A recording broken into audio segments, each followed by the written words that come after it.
guys, it's Denise here with Team 2 Moms. We have a special guest here, as you can see. This is Tristan. I'm going to go ahead and let you introduce yourself. Totally. Go ahead. I'm Tristan, and I'm one half of Biff and I. That's sort of my family's online life. And I work for the Family Equality Council. We support LGBT parents all over the country and people who want to become parents, and that's the part that I get to do. That's an awesome job. Yeah. I think he's living the dream. It's my dream job, and I love it. Yeah. That's great. Yeah. Tristan has a special inspirational story about how his family was formed, and I want you to go ahead and share that story with us. Sure. Well, to start with, I'm transgender. So I was born female. I've been living as a man for the last 15 years or so. And when I transitioned, I really thought I was giving up having a family. In fact, I didn't even think I would find someone to fall in love with and have a life with. That wasn't something I'd ever seen. I did not think it was possible. I thought I was choosing between living my authentic life and ever finding love. And then I met my amazing partner. And about 1 year into our relationship, we got a phone call that his sister's kids needed a place to stay. And could they come and stay with us? That's awesome. So we became parents to 2 kids overnight. They took in 2 kids, and that's a hard decision, because it's like your life changes before your eyes. You're now this parent, and you have to wake up when they attend to them and everything. Yeah. How was that? I mean, it didn't feel hard at the time, because I come from a family where if a kid needs help or needs support or needs a home, you just show up and you do it. So how old were your kids when you took them in, and how old are they now? Yeah, they were 1 and 3 when they came to live with us. We'd been together for 1 year at that point. Wow. And now they are almost 8 and 10. That's amazing. Yeah. And you also have a newborn now, right? So altogether you have 3 kids. I have 3 kids total, yeah. Okay. And the story with the baby is our adoption finally went through with the older kids, and we were just all good and settled. And I started to really get the itch to feel like I was ready to grow our family. And we really sat down and thought about it, and we'd been through an adoption, which was very difficult emotionally and financially. Absolutely, I could understand that. Yes. And we would not have done anything differently with the big kids, and we kind of wanted to do things a little bit more on our own terms. And I mentioned I'm transgender, so that means that I actually have a uterus and eggs, and my partner is not transgender, so he has sperm. So between the 2 of us, we actually have everything we need to make our own baby. Hold up, back up. Walk me through this one more time. Sure. I just need to know.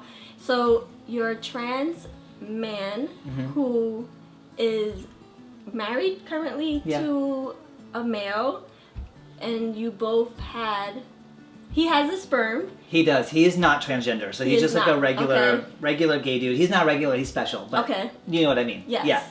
And you carried.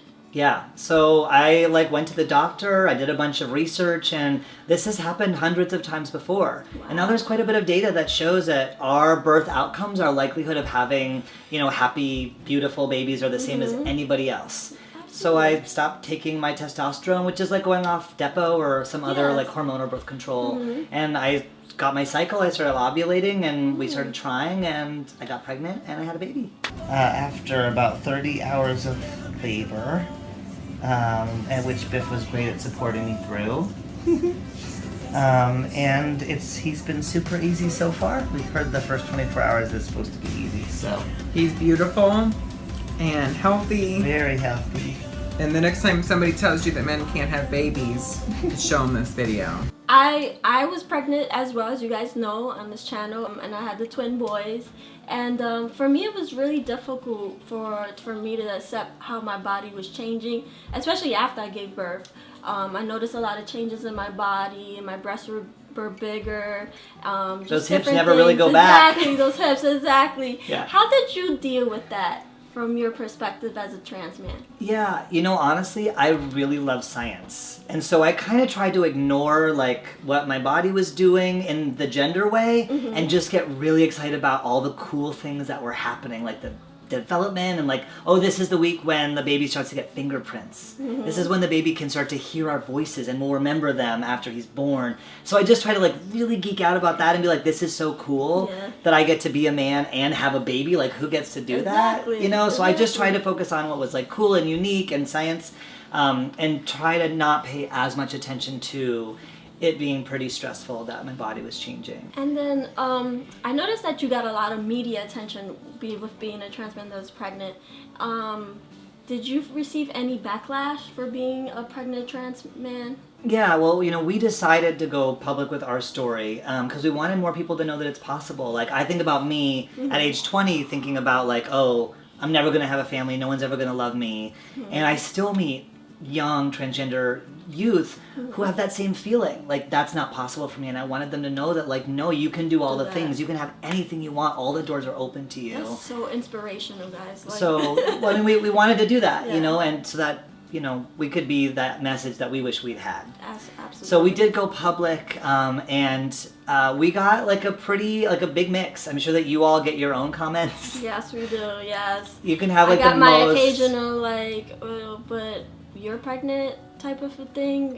You're the more aggressive person in the relationship type of comment. So you know, and I put it out there as well to show, you know, the spotlight on that it's possible, guys.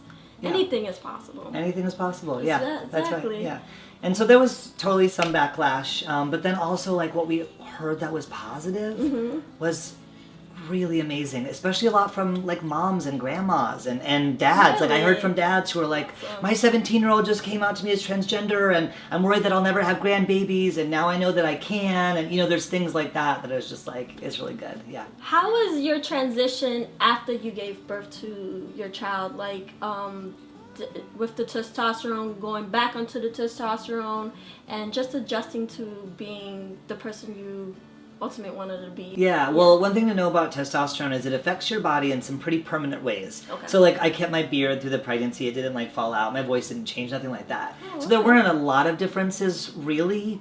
But, yeah, just a few months after he was born, once the doctor said it was safe in terms of just, like, my healing from the pregnancy and the birth, I went back on my testosterone, and my moods leveled way out, which I know my husband was very excited about. Oh, because without testosterone, you're more moody? Yeah, well, okay. I think about it more like I have access to a wider range of emotions. Okay. You know what I mean? And I'm sure you know, when you were pregnant, when those hormones are doing those things, you can have some big feelings. He was ready to have me have some smaller feelings. And so were my older kids too. So yeah. So I started back on just a few months later, and I think it's helped me get back in shape too after the pregnancy. Wow. Do your kids know you're a trans man, and how do you explain to them when they get questions from maybe other parents or kids or such? Yeah, totally. So I mean, of course, all my kids know I'm trans. I mean, the baby's, he's just a baby, so he doesn't know anything. Yeah. But I mean, they've always known, and I think what we know now, it's the same with adoption or anything. What's most important is that you're honest with your kids in a developmentally appropriate way, in a way that they can understand for how old they are. And so it's always been that way. That's been part of our family story. We have a lot of pride and very little shame about who we are, so we try to convey that to them, and they deal with those questions kind of in their own ways. Okay. So my son chooses not to share a ton. He's just a more private person than my daughter, like all out. All out. Like she would talk to a person. Olivia. Oh my gosh, she will talk to a person in the grocery store and be like, I have 2 dads and one of them is transgender and he's pregnant and he's gonna have a baby and I'm gonna be a big sister.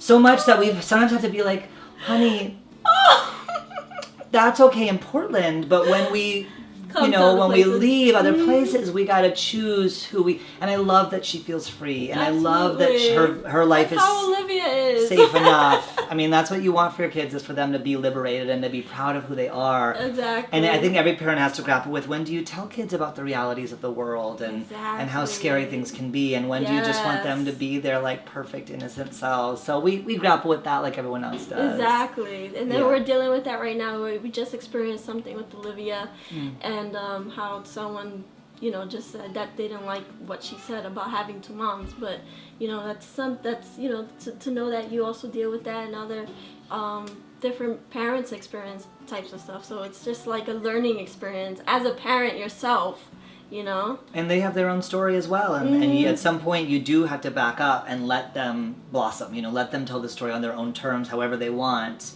So Tristan, what do you plan on achieving with putting your whole life out there on social media? Yeah, I mean, most people, like 80% of Americans say that they have never met a transgender person. Wow. Which is, I'm right here, hello. I know. But I can't meet everyone.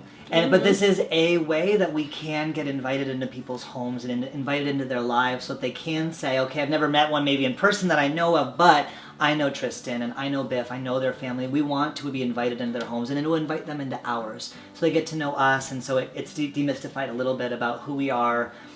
In some ways, we're so much like everybody else. Like, my son loves soccer, my daughter's in dance camp right now. In some ways, we are different. Like, I am transgender. Biff is a gay man. And I think that both the ways that we're similar and the ways that we're different are really powerful and really special. So thank you, Tristan, for coming. And Tristan's going to go ahead and give the question for the comments down below. You guys can put your comments down below. And what is the question? Yeah, well, we talked a lot about being able to do things we never imagined we would. I'd love to know from you all, what did you do that you never thought you would accomplish when you were younger? That's awesome. All right, Tristan, thank you again. And it is Team 2 Moms. 1, 2, 3. Peace. Yeah, no, no, no, yeah, no, no, no.